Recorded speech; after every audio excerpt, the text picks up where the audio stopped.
असहाब feel, एक कुरानी वाक़या।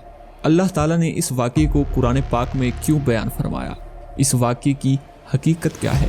इब्राहा खाना काबा को क्यों गिराना चाहता था? इसका मकसद क्या था? क्या ये अपने मकसद में कामयाब भी हुआ था या नहीं? आइए जानते हैं। हबश के बादशाह निजाशी ने बड़ी सरगर्मी से ईसाईयत की तबलीग का आगाज़ किया। इसकी ये इंतहाई कोशिश थी कि मसीह के दीन को बहाल करे और इसकी खोई हुई कुव्वत वापस ले आए। जब इसने ये देखा कि मुल्क मुल्क के लोग हज के लिए मक्का जाते हैं, तो इसने कोई ऐसा काम करने की ठानी जिसे वो काबा और मक्का से लोगों की तवज्जो हटा दे। कुरैश और अहले मक्का को इस एजाज़ से मरहूम करके लोगों को अपने मुल्क की जानिब माइल करे। इस मकसद के हसूल की खातिर इसने यमन के एक शहर सना में बड़ा परशिकवा गिरजा तामीर कराया। जब इमारत मुकम्मल हो गई तो इसकी बेहतरीन आराइश की गई। इसके लिए ऐसे गिरान बहा कालीन और पर्दे फराहम किए गए कि जिनको देखकर हर शख्स हैरत ज़दा रह जाता था। इसका ख्याल था कि ऐसे शानदार गिरजे के होते हुए अब कोई भी शख्स मक्का नहीं जाएगा, बल्कि सभी लोग हत्ता कि खुद कुरैश और अहले मक्का भी इसी गिरजे का रुख करेंगे। लेकिन इसके ख्याल के बरक्स न सिर्फ ये कि अहले मक्का ने इस गिरजे की तरफ तवज्जो न दी, बल्कि यमन और हबशा के लोगों ने भी मक्का को फरामोश नहीं किया और मरासिम हज अदा करने के लिए वहीं जाते रहे। ताहम ये मामला निजाशी के बस से बाहर था, क्योंकि नेज़े की अन्नी के बल पर लोगों के दिलों को काबू में लाना, इन पर कोई अकीदा मुसल्लत करना एक अमर महाल है। इत्तफाकन एक तिजारती काफिला मक्का से सना आया। वो सभी अरब ताजिर थे और कारोबार के लिए वहां आए थे। इनमें से चंद अशखास इस गिरजे के लिए एक कमरे में ठहरे। चूंकि इन दिनों सख्त सर्दी पड़ रही थी, इसलिए वो आग जलाकर तापते रहे।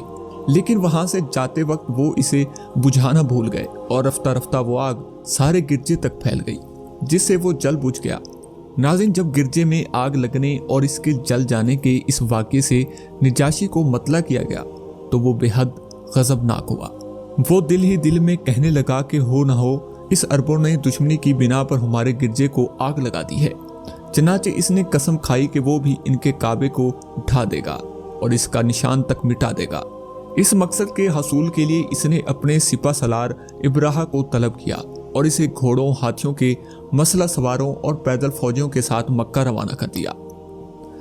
चनाचे इब्राहा ने एक तबाहकुन सैलाब की मानित अजीम लश्कर असहाब फील के साथ मक्का की जानिब कूच किया। वो रास्ते में लूट मार करता रहा और जहां कहीं भेड़िए, गायें या ऊंट नजर आते उन्हें अपने कब्जे में ले लेता। फिर हजाज के बयाबां में से एक शितरबान मिला जिसके पास 200 ऊंट थे। ये ऊंट जद्दे रसूल हजरत अब्दुल मुत्तलिब अलैहिस्सलाम के थे और वो शतरबान भी इन्हीं के मुलाजमों में से था। इब्राहा ने इन ऊंटों पर भी कब्जा कर लिया और आगे बढ़कर मक्का शहर के बाहर पड़ाव डाल दिया। इब्राहा अपने खैमे में तख्त पर बैठा था और इसकी फौज के अफसरान इसके हजूर खड़े थे। इसी सना में इसका दरबान अंदर आया और कहने लगा, मक्का के रईस और कुरैश के सरदार अब्दुल मुत्तलिब खैमे के बाहर मौजूद हैं और अंदर आने की इजाज़त चाहते हैं। अब्राहा ने कहा कि इजाज़त है, इनको ले आओ। इसके साथ ही हज़रत अब्दुल मुत्तलिब खैमे के अंदर आ गए। इनके चेहरे पर बुजुर्गी और अजमत की निशानियां नुमाया थीं। इब्राहा ने इन्हें देखा तो बेअख्तियार अपनी जगह से उठा और चंद कदम आगे आकर इनका इस्तकबाल किया। इन्हें तख्त पर अपने पहलू में जगह दी और इनका पूरा पूरा एहतराम किया और अपने मुर्तजिम से कहा, इनसे दरियाफ्त करो कि वो यहाँ क्यों आए हैं। आपने जवाब दिया, मुझे पता चला है कि आपके सिपाहियों ने मेरे ऊँट पकड़ लिए हैं। मैं आपसे दरख्वास्त करने आया हूँ कि आप मेरे ऊँट मुझे वापस दे दें। नाज़रीन, इब्राहा ने कहा कि कितनी अजीब बात है, मैं काबा डहाने और इस शख्स की बुजुर्गी की बुनियाद को मुस्मार करने आया हूँ और इसे अपने ऊँटों की फिक्र है। खुदा की कसम, अगर ये शख्स मुझसे कहता कि मैं यहीं से लौट जाऊँ और काबा को ना ढाऊँ तो मैं इसका एहतराम करते हुए वापस चला जाता। हज़रत अब्दुल मुत्तलिब अलैहिस्सलाम ने फरमाया, मैं इन ऊँटों का मालिक हूँ और इस घर का भी एक मालिक हूँ। मुझे अपने ऊँटों की हिफाजत करनी चाहिए और जो इस घर का मालिक है वो खुद उसकी हिफाजत करेगा। इब्राहा ने हुक्म दिया कि इनके ऊँट वापस कर दिए जाएं। इसके बाद वो काबा को ढाने के इरादे से मक्का की जानिब बढ़ा।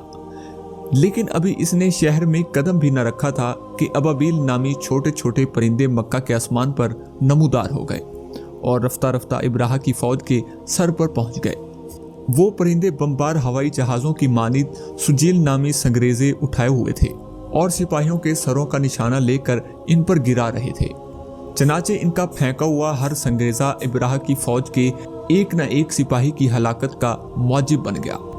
अभी ज्यादा देर न गुजरी थी कि एक आदमी को छोड़कर अब्राह की सारी फौज हलाक हो गई। वो आदमी वहां से भागकर हबशा पहुंचा और वहां नजाशी के सामने हाजिर हुआ। तब इसने बादशाह को फौज के मारे जाने का सारा वाकया तफसील से बताया। नजाशी ने हैरत से पूछा कि जिन परिंदों ने हमारी फौज को हलाक किया है उनकी शक्ल कैसी थी। आइन इसी वक्त एक अबाबील कज़ा में नमूदार हुआ। इस आदमी ने कहा, बादशाह सलामत, ये परिंदा इन्हीं खतरनाक परिंदों में से एक है जिन्होंने हमारी फौज को हलाक किया है। जो ही इस आदमी ने अपनी बात खत्म की, इस अबाबील ने एक संगरेजा इसके सर पर फेंक दिया और वो बेजान होकर नजाशी के सामने गिर पड़ा। नाज़रीन, ये वाकया इस साल पेश आया जिसमें हज़रत मोहम्मद सल्लल्लाहु अलैहि वसल्लम की विलादत बासादत हुई थी और इस वाकये के बारे में अल्लाह ताला ने कुरान पाक में भी बयान फरमा दिया है, जिसका तर्जुमा है, ए महबूब, क्या आपने नहीं देखा तुम्हारे रब ने इन हाथियों वालों का क्या हाल किया? क्या इनका दाव तबाही में न डाला और इन पर परिंदों की टुकड़ियां भेजी कि इन्हें किंकर के पत्थरों से मार दे, तो इन्हें कर डाला जैसे खाई खेती का बोझा। ये वाक़या हजूर अकरम सल्लल्लाहु अलैहि वसल्लम की पैदाइश से 55 दिन पहले पेश आया।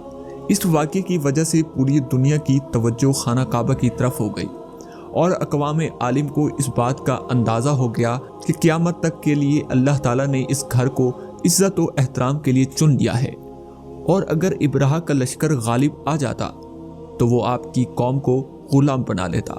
इसी तरह आप पर हमलो तोफेलियत की हालत में गुलामी का धब्बा लग जाता। इसलिए अल्लाह ताला ने खाना काबा की अज़मत व हुर्मत को कायम रखा और ये वाक़या हजूर अकरम सल्लल्लाहु अलैहि वसल्लम की नबूवत का पेश खैमा था।